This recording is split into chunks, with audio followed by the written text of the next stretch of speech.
Hello guys আজি মই বিশেষ এটা কাৰণত ভিডিঅ' নবনাওকৈ মানে বনাবলৈ ওলাইছোঁ। আজি ভিডিঅ'টো হৈছে কুকুৰে কামোৰা বা আচুৰা বা মেকুৰীয়ে কামোৰা বা আচুৰাৰ মানে ভেকচিনৰ বিষয়ে। তাৰমানে আজি কেইদিনমানৰ আগত আমাৰ বাবুক মেকুৰীয়ে কামুৰিছিলে আৰু কামোৰোতে 26 তাৰিখ মেকুৰীয়ে কামুৰিলে। আমি হস্পিটেল লৈ গ'লোঁ আৰু লৈ যাওঁতে সেইদিনাখন আমাক ইনজেকশ্যনটো বাৰু ভেকচিনটো ফ্ৰী কৰি দিলে। দি পাই নেক্সট আছিলে তাৰ 29ত আছিলে। আমাক 29ত মাতিলে। ৰাতিপুৱা গ'লোঁ, যাওঁতে আমাক ক'লে যে ষ্টকত অহা নাই বুলি।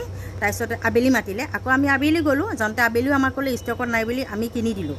তাৰপিছতে নেক্সটটো আছিলে 3 ডিচেম্বৰ, এইটো 3 তাৰিখে মাতিলে। মাতোঁতে তেতিয়াও আমি গ'লোঁ, তেতিয়া তেওঁলোকে ক'লে যে ষ্টকত নাই বুলি।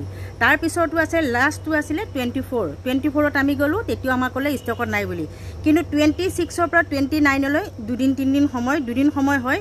29ৰ পৰা 3 তাৰিখলৈ, ডিচেম্বৰৰ 3 তাৰিখলৈ 4 দিন মাজত থাকে। এইখিনিত বাৰু মানিলোঁ ষ্টকত নাই বা কিবা এটা ক'লে। 3 তাৰিখৰ পৰা 24 তাৰিখলৈ ডিচেম্বৰ, এইখিনিত কমচে 20 দিনৰ সময়। 20 দিনৰ ভিতৰতো তেওঁলোকে মানে ভেকচিনটো নাই বুলিয়ে ক'লে, মানে ষ্টকত নাই। যদি ষ্টকত নাথাকে তেনে তেওঁলোকে প্ৰথমতে ক'ব লাগে যে আমাৰ ইয়াত এটা ভেকচিনেই ফ্ৰী দিয়া হয়, বাকীকেইটা আপোনালোকে কিনি আনি দিব লাগে। তেনেকৈ ক'লে কোনো মানুহ আশাত নাথাকে নহয়, কিমানে কাম ক্ষতি কৰি কিমান কি কাৰোবাৰ হাতত টকা নাথাকিবও পাৰে। এইখিনি সময়ৰ ভিতৰত তেওঁলোকে টকা যোগাৰো কৰিব পাৰে। তেওঁলোকে নাই বুলি কয়, তাৰপিছত আমি কিনি দিব লাগে। বাৰু যি কি নহওক, যাৰ হাতত পইচা আছে তেওঁলোকে বাৰু ভেকচিনটো কিনিয়ে দি দিব, কাৰণ নিজৰ জানটোৰ কাৰণে চবৰে মৰম আছে। চবেই নিজৰ সন্তানক হওক নিজক নিজে বচাবলৈ চাব, যেনেকৈ ভেকচিনটো বাৰু লৈ দিব। কিন্তু ইমানখিনি সময়ৰ ভিতৰত তেওঁলোকে এটা যদি কথা কৈ দিয়ে যে প্ৰথমটোৱে আমাৰ ফ্ৰী দিয়া হয়, বাকীখিনি আপোনালোকে কিনি আনিব লাগিব, তেনেকৈ ক'লে যাৰ হাতত পইচা নাথাকে, দুখীয়া শ্ৰেণীৰ মানুহসকলক এইখিনি সময়ৰ ভিতৰত সিহঁতে টকাটো যোগাৰ কৰি ইনজেকশ্যনটো বা ভেকচিনটো দিব পাৰিব। কিন্তু তেওঁলোকে দিম বুলি কয়, আশা দি পেলাই যোৱাৰ পিছত নাই বুলি কয়। সেইকাৰণেহে মানে বস্তুটো কি হৈ গৈ মানুহে নাপায়, বেয়া লাগে।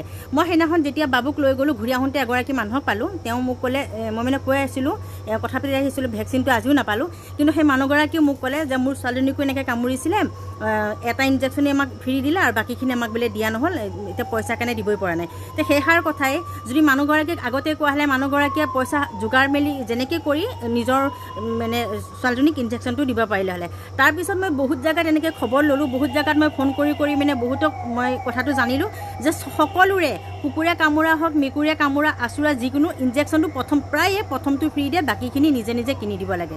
কিন্তু তেওঁলোকে ইয়াত এতিয়া 4টা ইনজেকশ্যন কমপ্লিট লিখা দিয়া আছে, কিন্তু এটাহে তেওঁলোকক ফ্ৰী আৰু বাকীখিনি আমি কিনি দিবলগীয়া হৈছে। যদি আপোনালোকৰো কাৰোবাৰ তেনেকৈ ইনজেকশ্যন কুকুৰে কামোৰা বা আচুৰাৰ ভেকচিনটো লৈছে, গোটেইখিনি কিনি লৈছে, এনে এটাই আপোনালোকে ফ্ৰীত পাইছে, আপোনালোকে মোক কমেণ্ট কৰি জনাবচোন। মই চবৰে জানিব বিচাৰোঁ বস্তুটো। আপোনালোকে যোনে যেনেকৈ ভেকচিনটো পাইছে মোক কমেণ্ট কৰি জনাব। যদি এটাও আপোনালোকে যদি ফ্ৰী পায়, বাকীখিনি কিনিবলগীয়া যদি হৈছে সেইটো মোক জনাব। আৰু গোটেইকেইটা যদি আপোনালোকে ফ্ৰী পাইছে তেতিয়া মোক কমেণ্ট কৰি জনাব, কিয়নো দুখীয়া শ্ৰেণীৰ লোকৰ কাৰণে মোৰ বেয়া লাগে। তেওঁলোকৰ এটা ইনজেকশ্যনৰ দামো কম নহয় বাৰু, 380 টকা, মানে 400 টকা প্ৰায়। 400 টকা যোগাৰ কৰোঁতে তেওঁলোকৰ কাৰণে বহুত দিগদাৰ হৈ যায়। গতিকে আপোনালোকে কমেণ্ট কৰি জনাব। আৰু চৰকাৰলৈ এটা অনুৰোধেই কৰিছোঁ, কুকুৰে কামোৰা আচুৰা এই ভেকচিনটো যে ডেট মতে ফ্ৰী কৰি দিব লাগে, তাকে মই চৰকাৰৰ ওচৰত অনুৰোধ জনাইছোঁ। আৰু আপোনালোকৰ ভিডিঅ'টো শ্বেয়াৰ কৰি দিব, যাতে সকলোৱে ভিডিঅ'টো চায় আৰু সকলোৱে কমেণ্ট কৰি জনায় যে আপোনালোকৰ গোটেইখিনি ভেকচিন ফ্ৰী পাইছেনে নাই।